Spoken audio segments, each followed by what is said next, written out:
He escrito siempre con algunas pausas largas, pues, porque usted sabe cómo es la literatura en Latinoamérica, ¿no? Es Sí. una relación como del hombre con su amante. Siempre piensa en ella, siempre está Claro. tratando de regresar a ella, pero a veces le toca pues vivir otra realidad.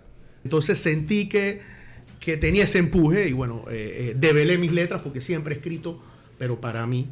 Entonces fui merecedor del tercer lugar en el Chanmarín.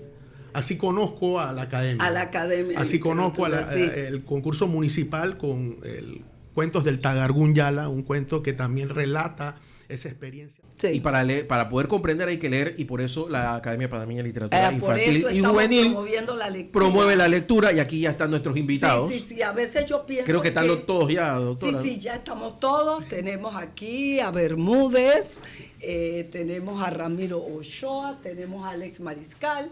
Bueno, yo creo que estamos completos. Y el programa de hoy, Guillermo, está dedicado al Día del Padre. El Día del Padre, que ya para nosotros fue el domingo. Entonces, ¿por qué el Día del Padre? Yo me puse a pensar que yo pensé que el Día del Padre se celebraría como en Europa el Día de San José, que yo creo que es en marzo. Y resulta que no, porque nosotros, como otros países de Iberoamérica, nos apegamos a lo que en Estados Unidos se proclamó como Día del Padre, por un evento de una mina, casualmente, de un accidente donde murieron muchos padres. Es decir, tiene una explicación. Pero en Europa es el Día de San José, el papá de Jesús, así es que como un ejemplo de padre.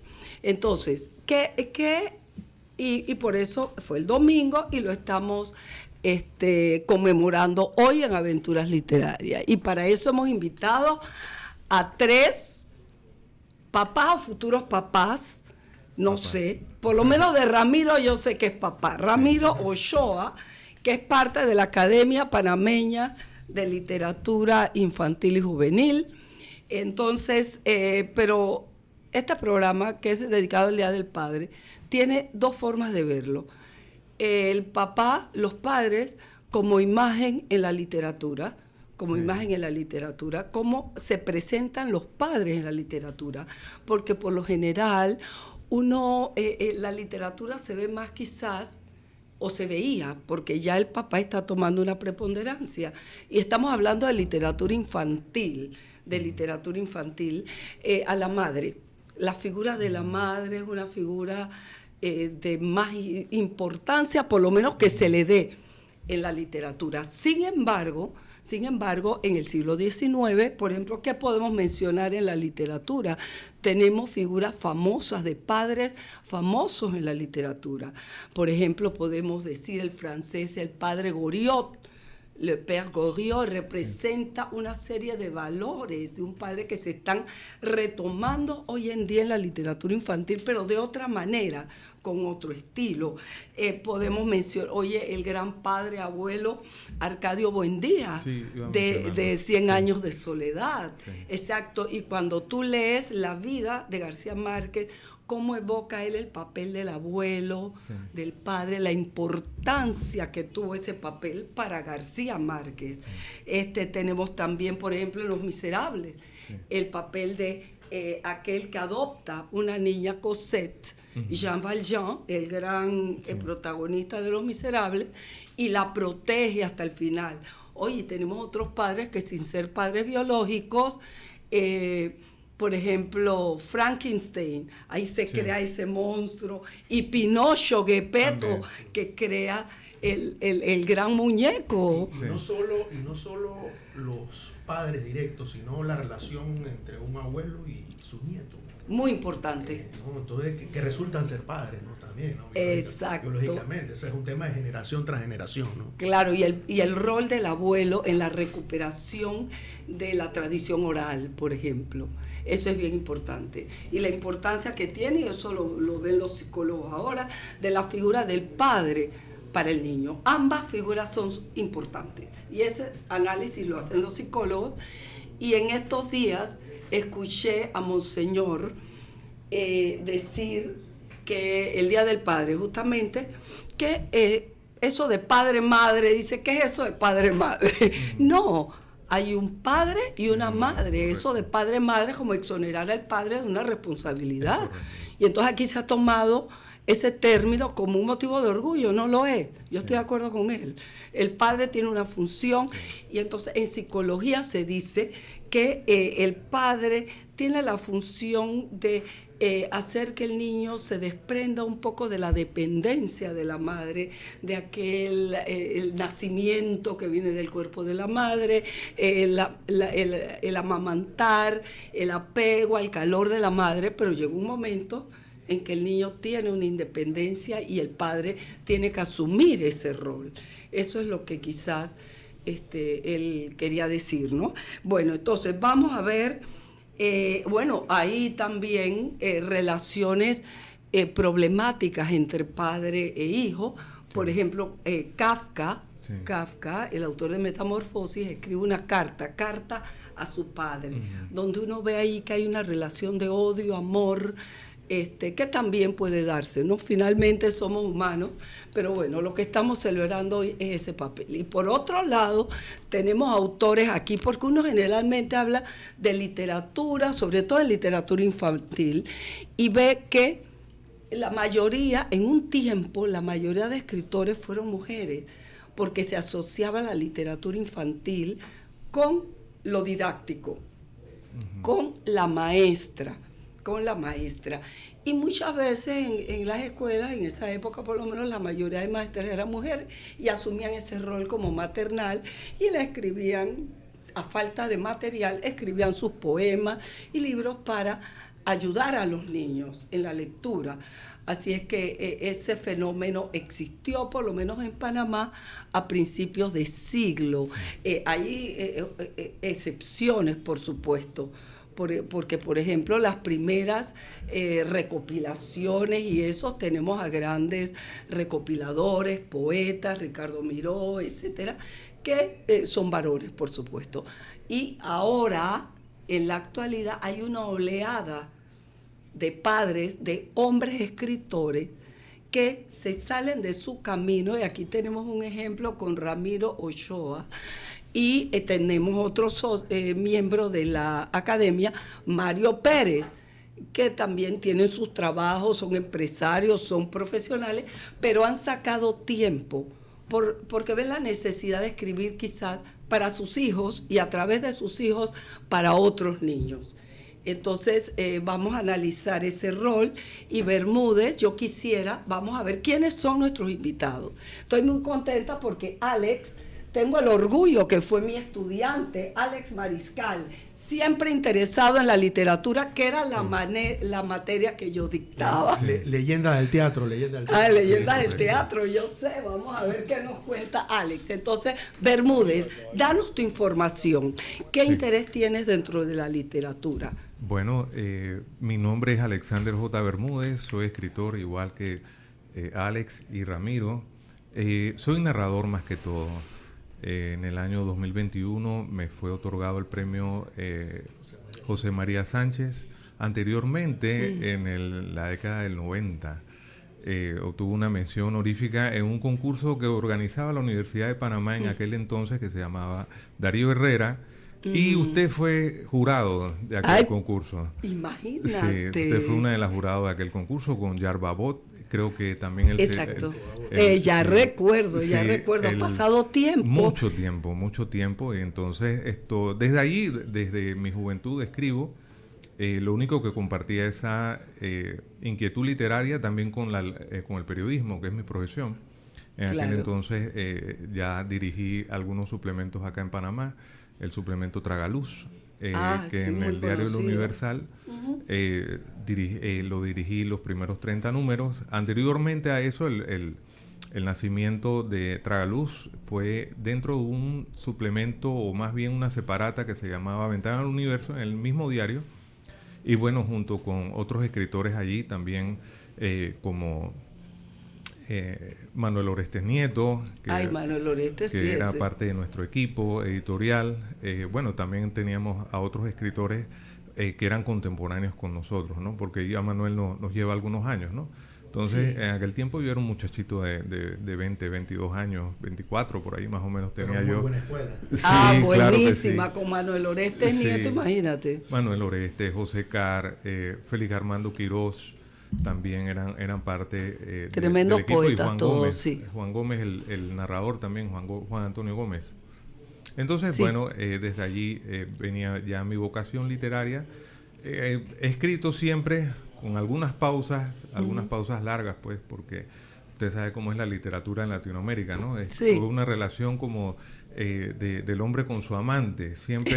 Siempre piensa en ella, siempre está Claro. tratando de regresar a ella, pero a veces le toca, pues, vivir otra realidad. Y en eso estamos, ¿no? Entonces, Claro. sí, escribiendo siempre, corrigiendo los textos y esperando pues unas nuevas publicaciones más Claro. adelante. Esencialmente poeta, entonces. No, yo soy escritor, narrador. narrador. Alguna vez he intentado poesía, como creo que todos lo han hecho. Exacto. Pero uno encuentra cuál es su afluente, ¿no? Entonces, Claro. En lo que haces bien, mejor quédate allí, ¿no? Claro. Sí. Sí, me pasa igual y me acabas de recordar a mi papá. Sí. Sí. Mi papá, Ramiro Ochoa Ramiro López. Ochoa, Ramiro ¿no? Ochoa, Sí. Mi tía Moravia Ochoa. Moravia Por Ochoa, supuesto. correcto. Bueno, mi tío Emilio, también Emilio Lassen. Sí. también Es fue que narrador. Ramiro viene de gran Vengo de una- estirpe sí. Vengo de una literaria. familia Un literaria. linaje, Sí. un linaje. Y bueno, siguiendo la tradición, y alguna vez yo a mi padre le pasé una poesía para ver qué opinaba. Y me dijo, no, esto no es poesía. Entonces, Dice. quizás Recuerdo a tu padre. por eso tenía miedo, ¿no? Yo de incursionar ese respeto que le tenía Claro. yo a lo que es la literatura, ¿no? Desde chiquito yendo a lo que es la Casa Azul. Tengo por ahí un escrito en el periódico Un niño en Casa Azul, que es mi experiencia con Sí. Esther María, con Carlos Wong, Sí. Carlos Francisco Chamarín, Sí. Chuchu Martínez, Ujú. y toda esa serie de intelectuales de los años 70, ¿no? Correcto. Que de alguna manera fueron los precursores a Así través es, sí. del Frente de Trabajadores por la Cultura. Sí, recuerdo. En los años 70 ellos propugnaron mediante la declaración de Corona lo que es la conformación del Ministerio de Cultura de hoy en día. Ministerio de Sí. Cultura. Así que, bueno, esa es mi experiencia desde niño. Mi papá me instaba siempre a escribir, fue profesor en el CRUC de Chorrera, en el Centro Regional, y daba temas de axiología. Daba temas de axiología y de teoría de los valores. Y bueno, eso es lo que tratamos hoy en día de llevar a quien nos lee, ¿no? O sea, Claro. un mensaje a la sociedad, un mensaje de cambiar las cosas, de transformaciones. Claro. Y bueno, gracias al fútbol, que es mi pasión, logré de alguna manera posicionarme. Fui ganador del premio Luis Rentería, el primer concurso literario que organiza Mi Cultura con la gente de la FUTPA. A partir de ahí ya sentí que ese ensayo ganador, bueno, fui merecedor de ese premio. En segundo lugar estuvo el periodista Manolo Álvarez, cedeño. Ay, Manolo Álvarez. Manolo claro, Álvarez. Él es muy amigo aquí de Radio Sí, Ancón. sí. Y entonces sentí que tenía ese empuje y bueno, develé mis letras porque siempre he escrito, pero para mí. Entonces fui merecedor del tercer lugar en el Chamarín. Así conozco a la academia. A la academia. Así conozco sí. el concurso municipal con el Cuentos del Tagargún Yala, un cuento que también relata esa experiencia de un abuelo con su nieto. Sí. Bueno, lastimosamente ya hubo el llamado público, el MUPAD no nos ha publicado desde el 2022 para acá. Ahí está Evelyn también, que ganó el segundo lugar. Evelyn Lozano, Evelyn parte de la academia. gran escritora. Sí.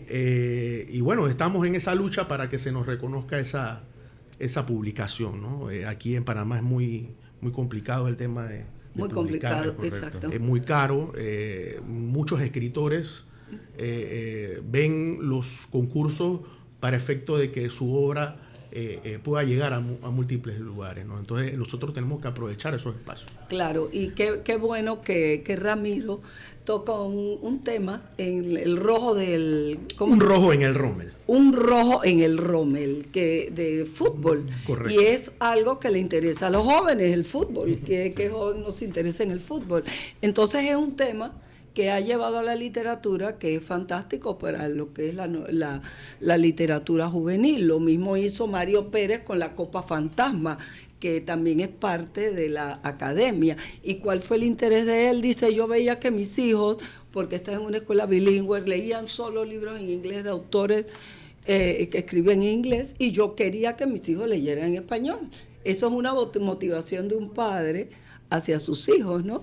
Entonces, eso es muy interesante, el tema que has propuesto. Y oye, Bermúdez, ¿y tú no te has dedicado no has tratado la mano a la literatura infantil? Tenemos que capturarte, porque ahora la literatura infantil no se considera una literatura para todo público, porque se toman temas profundos, pero de otra manera, ¿no? Sí. Estoy escribiendo un cuentario, espero que tenga luz en los próximos 5 o 6 años. Es un cuentario interesante y está orientado hacia el público juvenil. Qué bien. Y esto es escrito como en tono de fábula, pero en una clave de sátira, ¿no? Así como las fábulas de Monterroso, parecidas, muy parecidas, pero tocando temas también como lo tocó Monterroso, universales, pero utilizando las herramientas de la fábula, ¿no? Los animales, los diálogos cortos, y bueno. Que la fábula se usaba mucho a principios de siglo, pero ahora todavía, lo que pasa es que no se le nombra como fábula. Hay cuentos que son fábulas. Sí, así es. Exacto. Oye, vamos, antes que hagamos el corte, la presentación de mi estudiante, con mucho orgullo, Alex Mariscal, que lo tenemos acá en la pantalla. Alex, cuéntanos, ¿a qué te has dedicado dentro de la literatura? Bueno, en la literatura me he dedicado a aprender la literatura. Porque yo inicié escribiendo poesía por allá, por el siglo pasado. Y mi incursión en la poesía, bueno, tiene que ver con mis estudios en humanidades, pero también en humanidades conocer a un puñado de poetas o aprendices de poetas, los talleres, que fue creo el último taller o penúltimo taller que dictó Pedro Correa Vázquez. Tuve la oportunidad de asistir y de alguna manera reforzar, digamos, las ideas para trabajar, y en ese mismo año, bueno, el año anterior que él muriese, o que fuese asesinado, y había el concurso de la Semana de la Literatura en la Escuela de Español. Y yo mandé uno de mis trabajos, y bueno, para sorpresa, digamos, me llamaron y me dijeron que había ganado el primer premio. Ese es el premio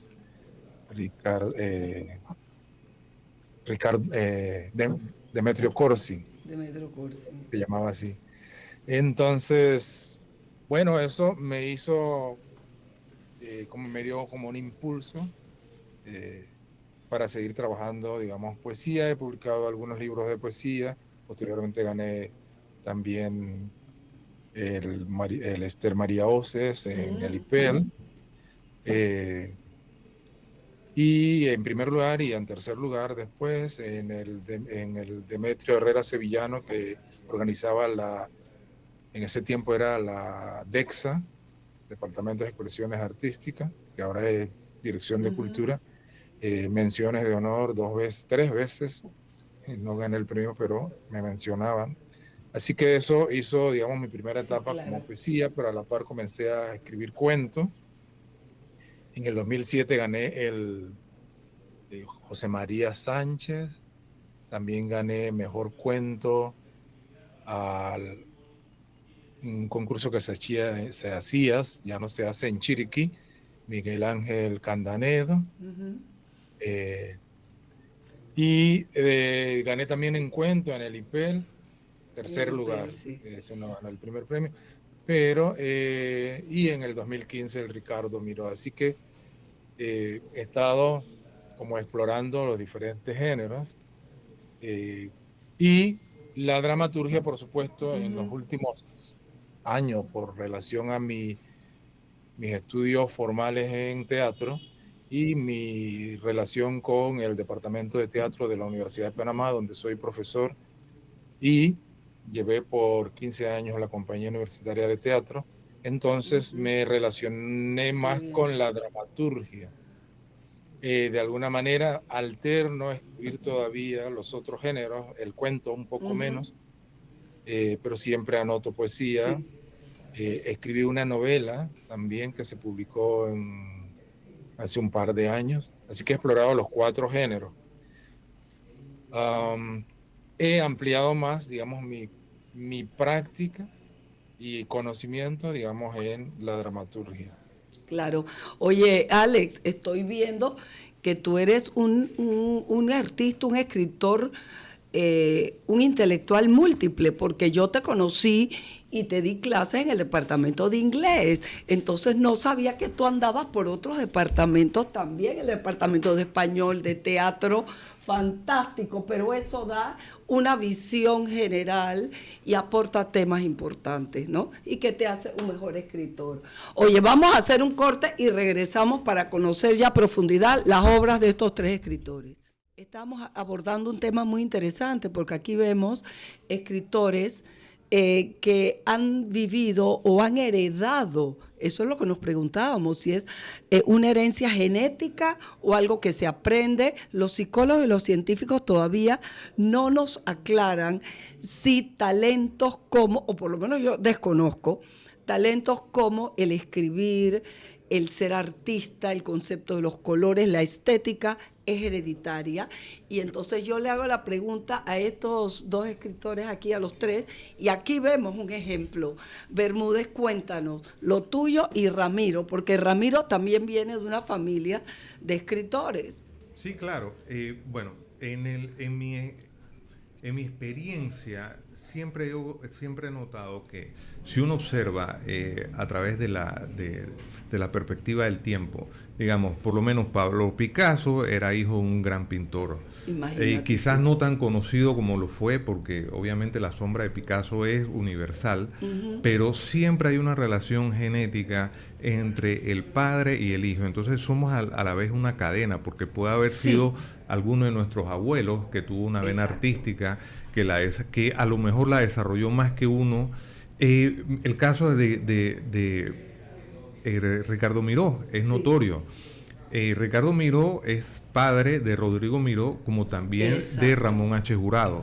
Imagínate. Entonces, por la vena de Ricardo Miró, Jurado desarrolla toda esa vertiente literaria y el talento que él tuvo, ¿no? Entonces, eso es algo innegable. La genética es determinante, es determinante. Y eso es algo que los especialistas quizás están apenas explicando, ¿no? Porque la decodificación del código de ADN no tiene ni 30 años. Exacto. Entonces son cosas que todavía se están explicando, que siempre se dijeron, pero faltaban las pruebas científicas, ¿no? Que avalaran aquello que se intuía que era cierto, pero hoy hay forma de probarlo. Claro, interesante. En el caso de Ramiro igual. Sí, yo soy fiel creyente en el tema genético. Mi papá era ateo y de alguna manera sus explicaciones sobre la creación del mundo llegaban a lo científico. De hecho, mi tía Moravia Ochoa, yo le presento mis primeros escritos y me dice, Ajo, tú eres de los nuestros. Tú eres de los nuestros. Ella me dio el aval y también con eso gané un poco de seguridad, ¿no? Claro que sí. Para eso me ayudó con algunas técnicas y algunos consejos. Pero ya la vena estaba allí. Pero ya la vena sí, está ahí. Exacto. Porque yo nunca había escrito para que otro me leyera, sino cosas ya internas de la personalidad, ¿no? Uno a veces escribe para desahogarse. Claro. Y bueno, de los múltiples problemas. Ahora tengo la costumbre de, cuando voy en el metro, en mi querido metro, yo voy escribiendo en el celular. Sí. Y lo digo que en 26 minutos, que era mi trayecto al trabajo, en 26 minutos hacía algo. Sí. Entonces, esa rapidez creo que solamente uno lo tiene por efectos de la práctica y aparte de la práctica, la condición genética. La condición genética, exacto, que ya es una ayuda grande, ¿no? Sí. La condición genética y aparte, bueno, el que tu padre desde pequeño te lleve de la mano a todas estas cosas, además, a conocer a sus amigos. Yo recuerdo haber estado en la casa de Sinan. Sí, claro. 8 años tenía yo. Sí. O sea, en la casa de Sinan, él con su máquina de escribir al lado, ese recuerdo lo tengo. Exacto. Entonces, yo digo que fui un niño privilegiado. Claro, un niño privilegiado. Sí, la herencia más el entorno, ya eso lo completa todo. Alex, cuéntanos de tus experiencias. Yo estoy tratando de buscar, en mi caso, de dónde viene esa vena de lectora, de escritora, que no lo he desarrollado tanto como hubiera podido. Pero mi pasión por lo estético, ¿no? Yo pienso que viene de mi abuelo, pero desgraciadamente no puedo constatarlo porque, por supuesto, cuando yo era pequeña mi abuelo había muerto. Y mi abuelo, de origen libanés, recuerdo que había un cuarto escondido en la casa y yo adoraba entrar en ese cuarto y había libros en inglés, en francés, en árabe. Y eso siempre me llamó la atención, lo cual indica que él era, por lo menos, un gran lector. Sí. Exacto. Entonces, todas esas cosas te van marcando, ¿no? Alex, ¿y tú qué nos cuentas de tu entorno? ¿Dónde crees que te has inspirado para hacer lo que eres y hacer tantas cosas? Bueno, yo pienso que hay una combinación de lo biológico, pero también de la exposición al ambiente. Claro. ¿En qué sentido lo digo? Porque mi ambiente no fue un ambiente, de niño no fue un ambiente literario, pero la experiencia de observar a mi padre y convivir con él es que nosotros vivíamos en un pueblo muy pequeño,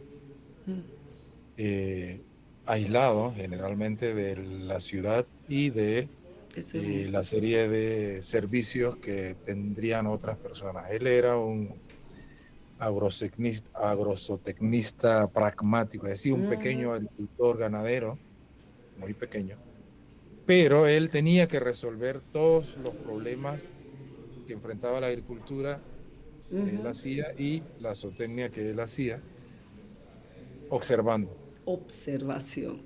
Entonces, sí. Por supuesto, entre una persona que es muy sensible e inteligente y desarrolla la observación, se forma, digamos, una especie de actitud, de comportamiento. Y yo lo que observaba es que él sabía hacer de todo. Él sabía diagnosticar, él sabía vacunar, él sabía castrar, él sabía operar, él sabía de insecticidas, de herbicidas, de controles naturales, de la luna, etcétera.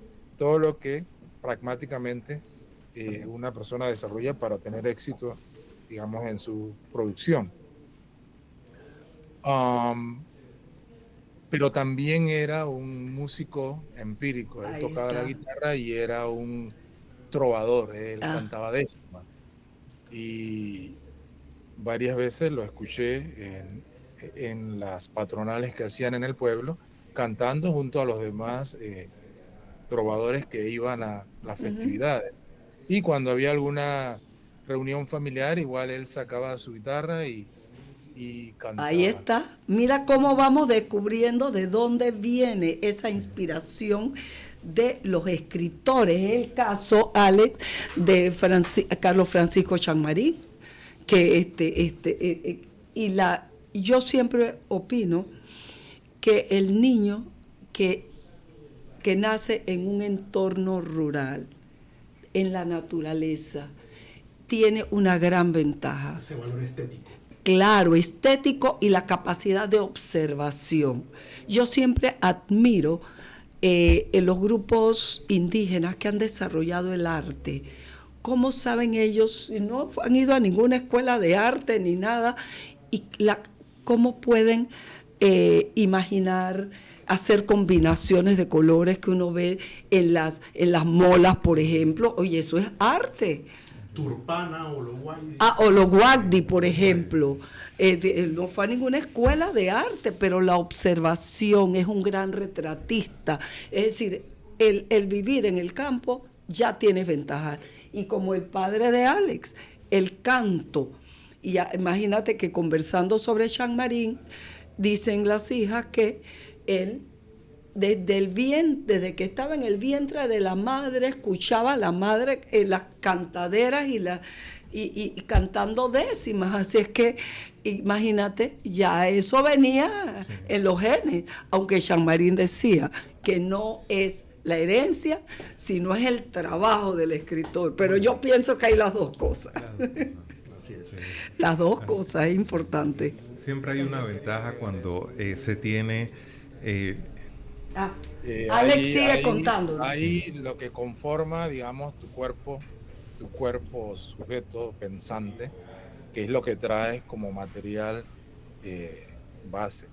Pero si no desarrollas una serie de trabajo, de observación y de aplicación, te quedas en los primeros impulsos.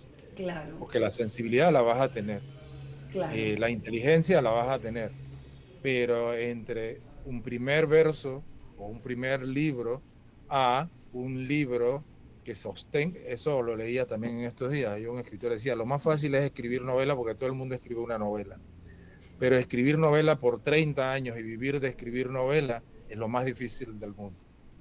Y después explicaba, ¿no? En el fondo es que en el impulso te sale una novela o un poema o un asunto, pero después mantenerte haciendo ese trabajo profesional, necesitas observar, reaprender y adquirir una serie de estrategias que solo te la da el trabajo constante, claro. Y la disciplina. La disciplina, exacto. Decir que todos los días tú vas a tomar, antes era el lápiz, ahora es la computadora, y escribir, o el celular, qué barbaridad. Esa es otra cosa, cómo lidiamos nosotros, ustedes los escritores, con la tecnología. Les ha apartado de... Pero bueno, ustedes ya pertenecen a una generación que está ya identificada con la tecnología, que ya la dominan. Claro. ¿Ha sido un impedimento o una ayuda? Bueno, en mi caso, hasta hace escasos 3, 4 años, ya escribo directamente en el computador. Me ayuda muchísimo en el tema de edición, porque cuando yo escribía, hacía mis manuscritos en un cuaderno, hacía tantas anotaciones, tantas correcciones encima, tachones, que al final a veces me costaba a mí mismo entender aquello y me ayuda muchísimo escribir directamente en el computador. Siempre se dice que se pierde algo entre la idea que germina en la mente y lo que sale en la mano o lo que sale a través de los dedos. Pero yo siempre también observo que te permite repensar muchas cosas y sobre todo releer directamente y en voz alta aquello que acabas de escribir y a ver si suena bien, si tiene el ritmo, si tiene la cadencia que tú quieres que generar con esa frase o con ese párrafo. Claro, ¿no? claro. Servirse de la tecnología, pero para bien. Sí, bueno, en mi caso me encanta el tema de escribir, de anotar las cosas. Sí. Pero obviamente hay que servirse de la tecnología, uno no puede estar apartado del mundo moderno, más ahora con la automatización. Por ahí tengo un escrito en el periódico también sobre lo que es robotización como tal. Y hay que tener mucho cuidado con este tipo de tecnologías, ¿no? El hombre tiene que de alguna manera domar a la tecnología para que ésta no vaya en contra de su propia existencia, ¿no? Claro. Entonces, y ahora con la inteligencia artificial y es todo por eso mismo, es por eso mismo. Y entonces el tema de las plazas de empleo también, o sea, hay que preparar, y por ahí también mis escritos van en referencia a eso. Hay que preparar a nuestros niños, a esa revolución cibernética o de robotización que vamos a estar pasando, y bueno, que ya estamos y de alguna manera que ellos puedan entender para poder, bueno, que las plazas de empleo no se pierdan, ¿no? Claro. Entonces yo me pregunto sobre el libro en papel. ¿Existirá aún el libro en papel en cuántos años? Yo ¿O pienso serán que piezas de museo? No, yo pienso que el libro en papel en general va a persistir. Va a persistir. Yo siempre también, con una opción, por lo menos es lo que yo quisiera. Sí, el ser humano necesita también poner en función todos sus sentidos, ¿no? Y el sentido del tacto. Es importante en la lectura, porque a la vez de pasar la página y hacer otras cosas, tienes otras sensaciones, pues, que nunca te va a permitir sobre todo yo creo que va a persistir aún más en la literatura infantil. Sí, el hecho de que la madre le lea al niño. Correcto. Eso siempre va a es un ser acto, una relación muy especial. Sí. ¿Qué piensas tú, Alex? De manera similar. Yo lo comparo al temor que tenía la gente en general cuando salió el Blockbuster y las otras compañías VHS. Se acabó el cine. Se acabó, exacto. Esto matará el cine, después en CD, después, bueno, ahora está en Netflix y otras plataformas, pero yo sigo yendo al cine y mucha gente sigue yendo al cine, por lo que decía acá el compañero. Y aprovecho que no he saludado a Ramiro, sí lo conozco personalmente, al compañero no recuerdo, pero saludo a ambos. Qué bueno que la literatura siga ampliándose y teniendo un placer, maestro, como siempre. Exacto. Defensores de ella, ¿no? Pero que esa cuestión sensorial, existencial, fenomenológica de entrar y volver a sentir el olor a las palomitas, que no me gusta comer mucho cada vez porque cada vez me engordan más. Sí, exacto, y que son mucho más caras que los 5 boletos que uno compra. Exacto. Pero esa experiencia, la pantalla grande, el sonido, estar en medio de la gente, de que la gente reacciona. Sí. Cuando la película... Sí, porque a veces la tecnología lo que hay que evitar es que nos aísla de la gente. Y entonces es volver a ese asunto de comunidad, de comunión más que es primitivo, o sea, eso de reunirse alrededor de la hoguera, que lo llevamos en los genes. Hablando de eso, entonces el cine nos da eso. Pero a veces uno se sienta solo y ve una serie que está interesante en Netflix y te quedas ahí tú solito durmiendo, mientras que los otros duermen, porque no le gusta la serie que tú estás viendo, y estás solo en el universo. Estás solo, exacto. Esa es la que yo veo como el libro. Sin embargo, bueno, yo sí soy de libro. Como ven, yo tengo libros de toda clase. Se nota. Y entonces, y a veces me prohíbo entrar a una librería porque salgo Así es. Libros, a mí me pasa lo mismo. Así que, pero no sé, siempre habrá, digamos, público para el libro impreso y algunos que más les gusta otra cosa, pero no creo que deje de, como que se va a extinguir el libro. No, exactamente. Yo pienso no en una gran cantidad de años. Por lo menos para los niños no. Para los niños no. Y ahí nos vamos a asegurar por mayor tiempo. Porque el problema de darle acceso al niño, porque ya ustedes son personas que pueden tener un acceso y lógicamente buscarán en internet lo que les es útil, lo que les enseña, lo que hay un objetivo específico. Pero los niños toman un celular y de una vez van a buscar cosas que no les sirven de nada. Es decir, el darle a un niño un aparato, por eso siempre ha sido mi temor, que las nuevas generaciones se enfrentan a un mundo de tecnología sin haber pasado, como nosotros, como la mía, como la de ustedes, por lo primero, que es abordar la lectura a través de un libro, de jugar con los demás. Entonces, eso crea un problema que estamos viendo en la sociedad de soledad, la soledad. En otros países, imagínate que se paga por compañía, la gente está sola. En Europa, por ejemplo, y entonces en las bibliotecas ofrecen el servicio de una compañía. Exacto, eso es súper triste, ¿no? Sí. Ahora también hay que ver que en la literatura infantil, aquí yo traje un libro, yo quisiera que ustedes me dijeran qué papel ustedes le ven también a la ilustración.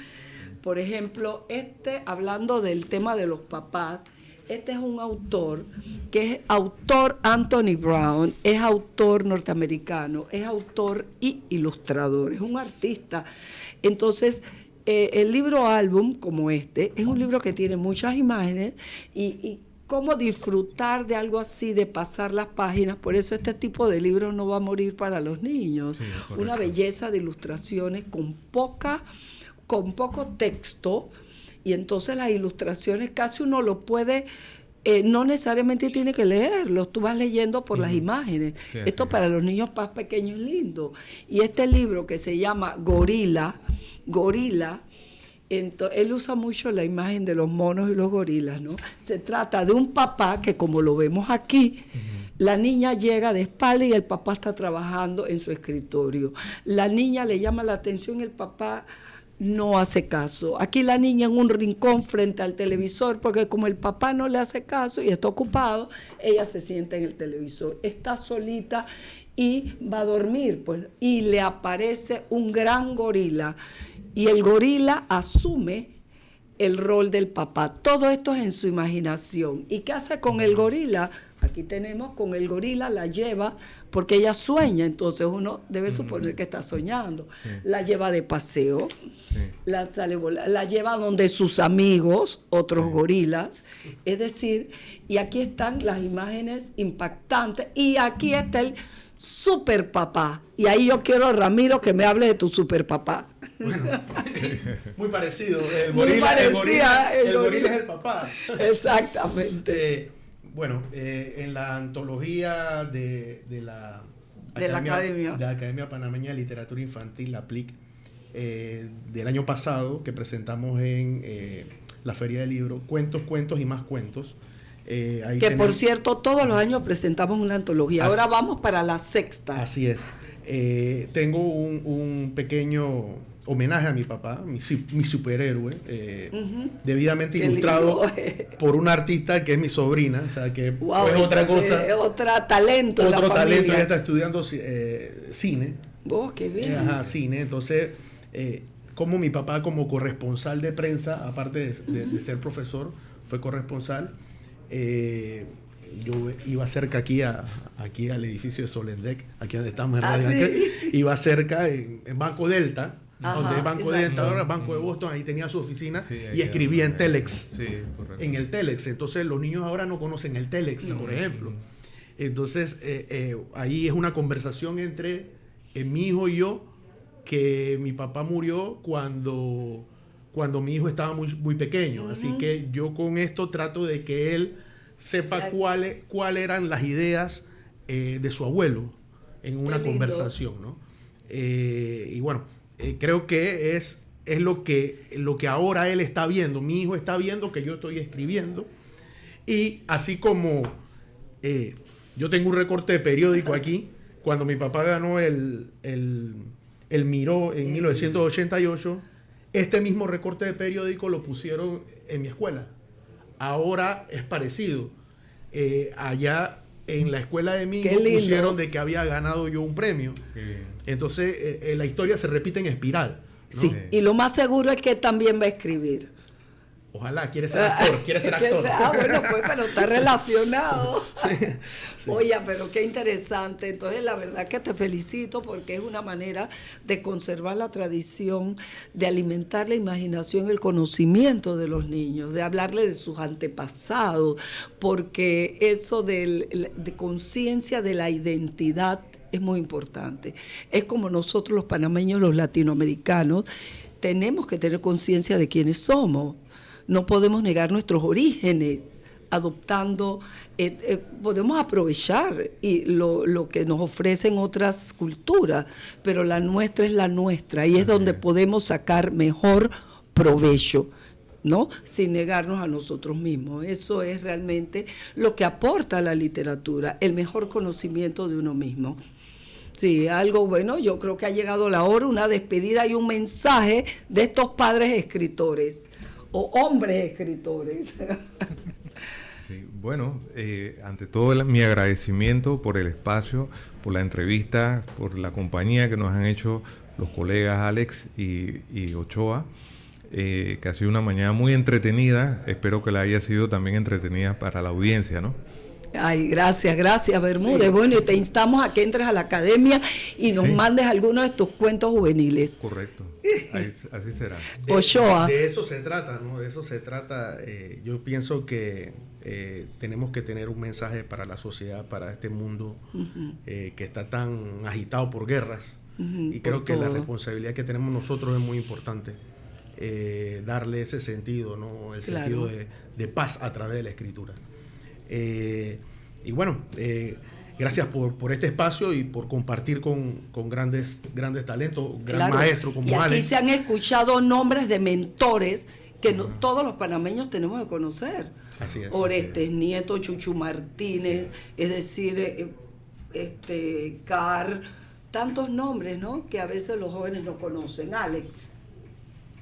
Bueno, yo termino con un epígrafe de mi libro de poesía, porque es en honor al padre y es un libro póstumo en memoria a él. Y como es el programa es a los padres, dice: a mi amado padre Herminio Mariscal Moreno, por compartirme su mejor pedagogía. Aprende, hijo, que te mueres tú y quedo yo. Y a Judith Esther, viuda de Mariscal, quien complementó su enseñanza: estudien, hijos, que el que no estudia carga leña. En lenguaje campesino. Qué lindo, súper lindo, la verdad que les Bueno, saludos a los compañeros poetas, escritores, y gracias, profesora Irene, por recibirme en su programa. Ay, bueno, pues ya eres parte del grupo aquí de Aventuras Literarias, Alex, y todos ustedes, por supuesto, muchísimas gracias, y ha sido un programa de verdad bien especial. Gracias.